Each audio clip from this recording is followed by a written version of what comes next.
मर्यमणं देवं कन्या अग्निमयक्षता सनो वर्यमा देवः प्रेतो मुञ्चतु मा पतिः स्वाहा इदमर्यम्णि अग्नयेदन्नमः ॐ इयं नार्युपब्रूति लाजानावपन्तिका आयुष्मानस्तु मे पतिरेधन्तां ज्यातयो मम स्वाहा इदमग्नये इदन्नमः ॐ इमां लाजानावपाम्यग्नौ समृद्धिकरणं तव मम तुभ्यं च संवननं तदग्निरनुमन्यतामियं स्वाहा इदमग्नये इदन्नमः यान्त्वा विश्वस्य भूतस्य प्रजायामस्याग्रतः यस्यां भूतं समभवद्यस्यां विश्वमिदं जगत् तामद्य गाथां गास्यामि या स्त्रीणामुत्तमं यशः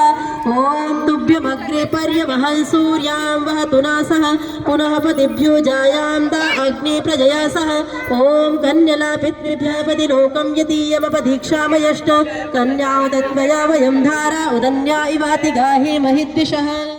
विश्वमिदं जगत् तामद्य गाथां गास्यामि या स्त्रीणामुत्तमं यशः ॐ तुभ्यमग्रे पर्यवहन् सूर्यां वहतु नासः पुनः पतिभ्यो जायां दा अग्ने प्रजया सह ॐ कन्यला पितृभ्यः पतिलोकं यतीयमपदीक्षामयष्ट कन्याउदत्वया वयं धारा उदन्या इवाति गाहे महिद्विषः